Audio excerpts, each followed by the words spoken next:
Bonjour à tous et bienvenue dans cette vidéo de débriefing du système Fullking. Donc on va commencer par le M5 sur le Dow Jones.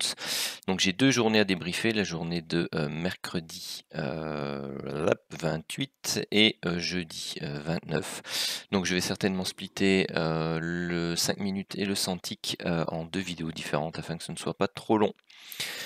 Alors, nous voici toujours sur la version de l'indicateur de la plateforme MT4, plus simple pour les débriefings parce qu'il donne automatiquement les TP, les niveaux de stop win et de BE pardon, ici que je n'affiche pas, et les stop loss.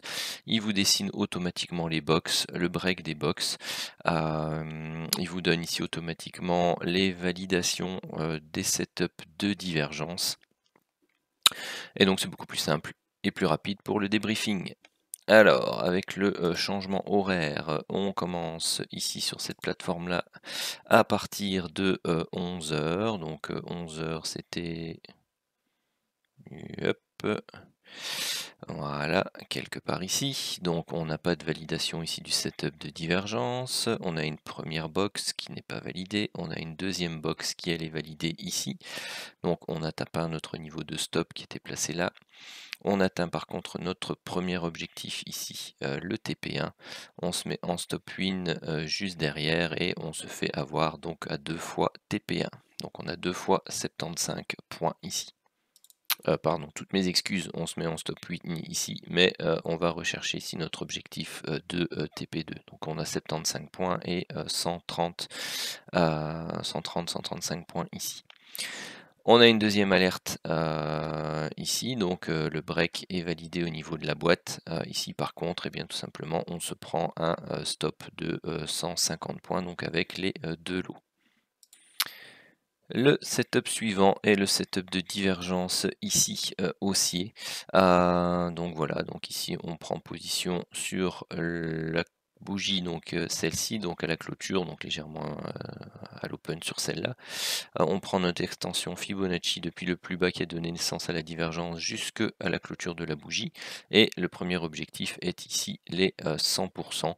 Donc là, on est à quelques points. Donc comme je vous explique souvent, la mise à BE, donc c'est entre 90 et 100% du stop loss, pardon, du TP1. Ou quand vous prenez position, vous mettez votre TP juste en dessous. Donc pour moi, ça, c'est au minimum du BE, voire du TP1. Donc ici, moi, je le considère dans les stats comme du BE. Ensuite, ici, on a un break de box. On n'atteint pas l'objectif 1. Alors, je vais dézoomer un peu.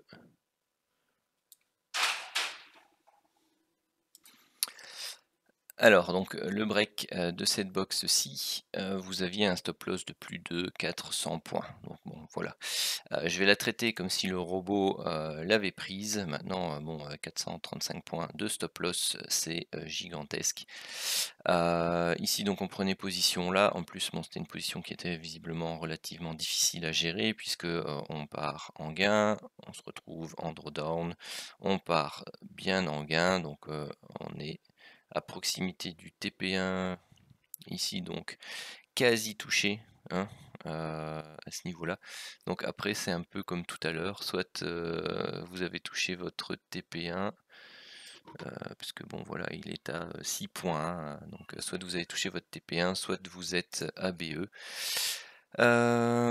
Ici il remonte, donc comme on a pris position là, bah, vous êtes au moins ABE ou TP1. De toute façon, si on va voir plus loin et que vous étiez resté dedans, vous voyez ici, on repart à la baisse, votre TP1 est touché. Donc moi dans les stats, je considère ça comme du BE. Alors j'ai rezoomé un petit peu, donc on était là.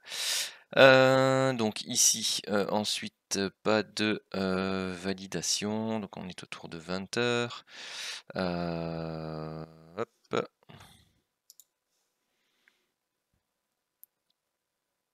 Ici, 22 h 15. Oui, pour moi, ici, il y a un couac dans la validation au niveau de l'indicateur, tout simplement. Pourquoi? Parce que pour moi ça c'est pas une validation. On break pas la ligne de tendance et on ne break pas le dernier plus bas qui a enfoncé ici la MM15. Donc pour moi cette validation là, il y a un petit truc à régler au niveau de l'indicateur. Donc pour moi ça, ce n'est absolument pas une validation correcte. Bon, après si vous prenez le plus haut, la clôture, vous alliez de toute façon être stoppé ici. Hop, voilà. Donc ça c'était pas valable. Ensuite 22h30, donc là c'est terminé. Alors si je dois résumer donc la session de mercredi, vous aviez un break baissier où vous alliez rechercher TP1, TP2, un deuxième break baissier ici où on se faisait stopper, une divergence où on était donc ici mis à BE. Ici, le break où vous étiez soit TP1, soit BE. Moi, je l'ai considéré à BE, hein, donc c'est comme celle-ci, hein, 5-6 points près, vous êtes à BE d'office. Du moins, c'est comme ça que fonctionnera le robot. Hein. Vous aurez les TP, vous aurez 2-3 points, au moins le spread de différence entre le TP et la position réelle du TP du robot, et il sera mis à BE à plus ou moins 90 ou 95% de l'objectif. Donc celle-ci n'était pas valable. Ok. Ensuite, vous aviez un petit break nocturne vers minuit qui donnait ses objectifs, donc le TP1, le stop win, donc lui vous donnait 2 fois 125. Bon, ça fait pas partie des... Celui-ci vous faisiez stopper 2 fois 115, donc vous voyez, les nocturnes, c'est pas toujours ce qui est le plus intéressant, surtout avec le spread. Donc là par contre, autour des 7h, 7h30, vous aviez une divergence baissière ici validée qui donnait ces deux objectifs à vue d'œil, donc une fois, deux fois. Vous aviez le break ici de la boîte qui vous donnait après toute la descente, mais ça se trouve avant 11h, donc voilà. Et vous aviez ici ceci qui se trouve pile poil sur 11h, donc on ne prend pas non plus, ceci était par contre perdant. Donc nous on commence le débriefing après, donc entre guillemets à 9h05. Donc ici vous aviez le premier break qui vous donnait d'une traite l'objectif du TP1 à 115 points, et on se mettait à stop win et ensuite on revenait chercher le TP1. Donc vous aviez 2 fois 115 points sur ce trade. Ici vous aviez la validation de la divergence. Hop. L'extension, voilà. Vous alliez rechercher ici votre objectif 1 à 240 points plus ou moins. On n'était pas mis à stop win, donc on était stoppé à BE sur le reste. Ensuite, vous aviez le break ici de cette box, donc on part un peu en drawdown, puis on remonte, on va chercher l'objectif 1 à 140 points. Le stop win était juste au-dessus ici, donc on se fait de nouveau stopper à BE sur le deuxième lot. Ici, une nouvelle boîte. Vous aviez ici le break de la box, vous alliez rechercher ici l'objectif du TP1 à plus ou moins 155 points, pas de mise à stop win et donc break, deuxième lot pardon, stoppé ABE également. Setup de divergence baissier ici, le plus haut était là, la validation c'est ce chandelier-ci. Vous allez rechercher la clôture, hop, voilà. Donc je vais quand même vérifier que c'est bien celui-là, mais à vue d'œil c'était celui-là. Tout à fait. Donc là vous alliez rechercher ici direct one shot l'objectif 1 à 115 points, 120 points. La mise en stop win, on vient pas être recherché et on va rechercher notre objectif 2 ici à 240. Donc ici vous étiez à 120 et 240. Ensuite, vous aviez le break de boîte ici, juste derrière. Il était à quelle heure? 22h55, donc lui, il est hors débriefing, puisque je m'arrête à 22h30. Donc prenez position ici, vous aviez votre TP1 là à 85 points. On vient pas rechercher le BE. On se met en stop win, on vient pas rechercher le TP1, donc vous aviez ici 210 points à aller rechercher. Donc voilà qui clôture le débriefing de mercredi et jeudi. Et ici, qu'est-ce qu'on a pour l'instant, pour aujourd'hui? Donc là, on est à 12h15, donc ça, c'est un break. On est déjà allé chercher le TP1 à 55 points et le TP2. Non, on s'est mis en stop win et puis donc c'est 2 fois 55 points. 2 fois 55 points, donc on va déjà noter ça.